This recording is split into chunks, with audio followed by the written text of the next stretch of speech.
Today's energy has been tough. It feels like attending a wedding on the same day as attending a funeral. Expected to be present at both, mentally, emotionally, spiritually. This is also probably about the 7th time I've tried to record a video, capture the energy. Earlier I could hardly keep my emotions together. Took a shower, cleared up, took a nap. It's been really tough. A few things that have come to light are that there's a transition taking place on a very deep level. Over a few days now, it's been following me, creeping up on me, at times showing me stuff that I feel my naked eyes are not supposed to be able to see, whether it's little sparkles, movement of a shadow, like green energy along a doorway, weird stuff. There's an integration taking place. This integration relates to the masculine inside of you. This integration, in working through the masculine side of you, it's bringing up all of the wounds of the masculine. Stuff you thought was hidden, stuff you didn't even know was there. Stuff from the past. We're clearing the way. By now you've come to know your intuition. You've also come to protect it with your mind, so that in times of doubt, you can remind yourself that you haven't any need to doubt yourself. But this bout has come like a tower, like a ton of bricks to knock you over. Balance, gone. Peace, gone. Physical discomfort, I feel this most in my solar plexus and my sacral chakra, and my heart, and my throat, and my third eye. Everything feels out of balance except for my root and my crown. What this tells me is that I don't need to move. I don't need to go anywhere. I don't need to change anything. That's what my root is telling me. What my crown is telling me is that it confirms what my root says, but it is trying to align me with what's in my heart. It's trying to align me with the desires of my heart, as far as this relates to creativity and the compass of my heart, where my compass wants to lead me. While my root is saying, I don't need to move. This is more around grow where you are. These changes are taking place exactly where you are. But they require you to embrace your freedom. They require you to set your throat free as far as you need to speak the truth. There's an honesty that the collective needs to share that is currently blocked. This truth is at the tip of your tongue. This truth is at the tip of your tongue, but you're scared. Your self-esteem is affected here. Your creative energy is affected here. Do you see how these relate to the masculine energy? In the sense that this masculine part of you is trying to keep you stuck. I don't like to speak about this like I'm externalizing it. This is an internal journey. And I don't have the full picture yet. I don't have the full picture yet. A part of me wishes I did. But as I was solving through this energy, I realized that this requires trust. This requires trust, grounding. In all of the spreads that I've pulled, the Emperor shows up. The King of Swords shows up. The High Priestess, the Three of Pentacles, the Fool. So this is speaking to embracing the intuition and where the intuition wants to lead you. The intuition is trying to lead you into your power, into your relief. This is a death. This is a death and a celebration at the same time. It's a death because, like I said, I'm processing all of that grief. And I'm processing grief I don't even understand. These are tears coming out of my eyes. These are certain words that come up for me that make me want to cry, that not make me want to cry, that make me cry. And that's why I'm speaking like this, is because the entire day, when the word twin flame comes up, I cry. And so this is the first time it's come up that I haven't cried. This grief has to do with integration. Something has to die.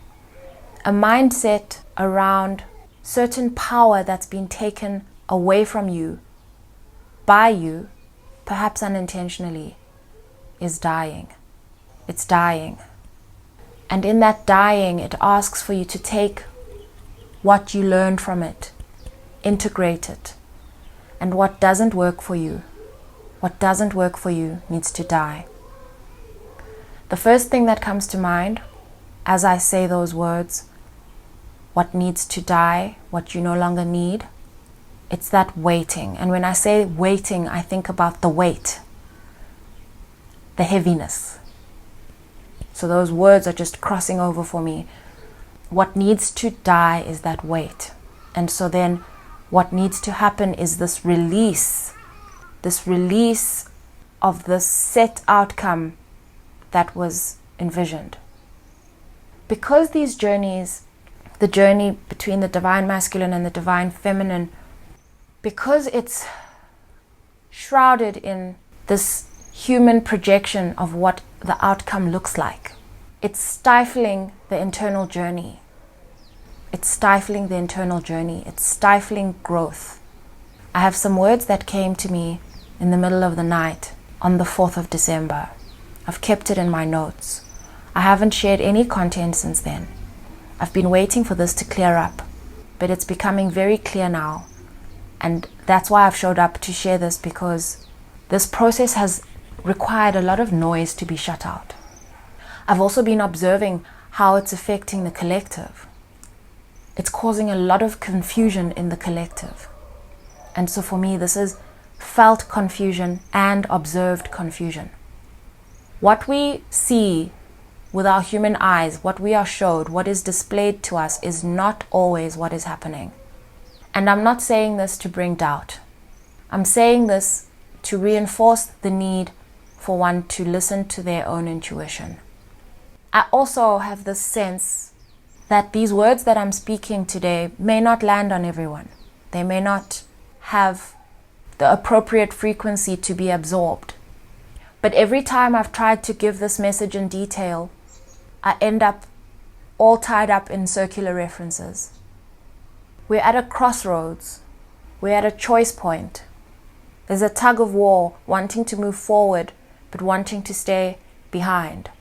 Annoyed that a choice has to be made.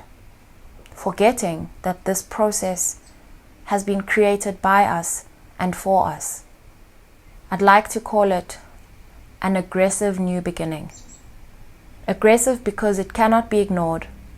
On a more physical level, I really recommend drinking a lot of water and making sure that you stay ahead of your breathing. Stay breathing and stay rested. And don't be forced into this production mode, feeling like you're going to fall off the wheel if you don't run. That's the masculine energy that's trying to hold you back, trying to convince you that your productivity is what's going to take you forward. What's going to take you forward is trust. Trust in your words, trust in your intuition. Another thing I saw today is that your third eye, your intuition, is trying to lead you to the right place with your new family, whatever that means to you. The word family can be interpreted in many different ways. There's also this sense, and forgive me if I'm repeating myself, but there's this sense that if you wait to be able to see the next 2-3 steps, even 2, you're gonna be stuck in the same spot. Trust your intuition, trust your steps. 1333 on the clock. This was a vision and some words that streamed in, and I wrote it down. What I saw was footprints in the sand. the typical kind we see in the visual along the beach, and there are the footprints, and with distance they fade away. As soon as I saw this, I thought about what footprints in the sand represent. I thought about the poem, someone speaking to God, talking about how God always said he'd walk with him. And somewhere along the way, the second set of footsteps disappears. And then God reminds him that when those footprints disappeared, when you could only see one set in the sand, that's when I was carrying you. But then I heard the words, help me write. Help me write. I sensed this as coming through from my higher self. It sounded like my voice. Then I wrote, these are sands we've walked before, and all we need to do is trust the next footprint will appear as we near it. I then wrote, our higher selves wish to write our story through us, and so they leave footprints in the sand, indentations of God, shaped in the image of a foot, to lead our walk through life as we write our story. What struck me here was this analogy of feet as footprints, steps. The first time it came up in the form of a soul. Soul in terms of my soul, my spirit, and then soul in terms of one, only one, S-O-L-E, and the soul under my foot. And so obviously if you look the soul up, you will find this crossover in terms of the word, the symbolism and everything.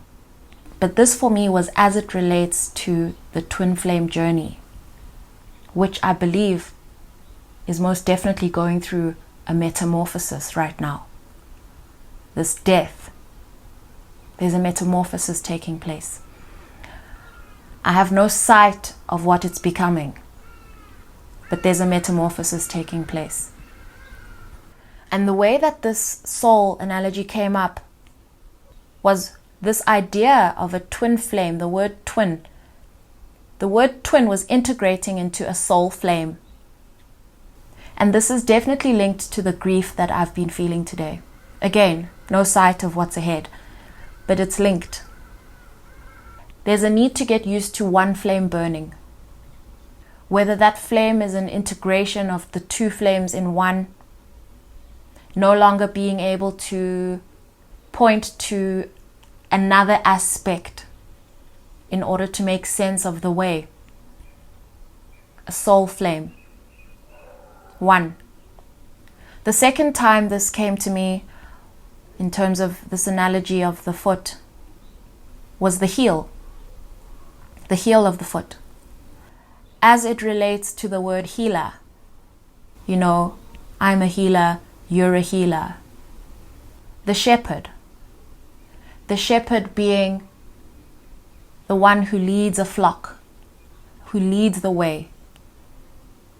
And the heel, if you look at how it lands in the sand and how it lands every step, the heel is the one that guides the gate's fall into the sand.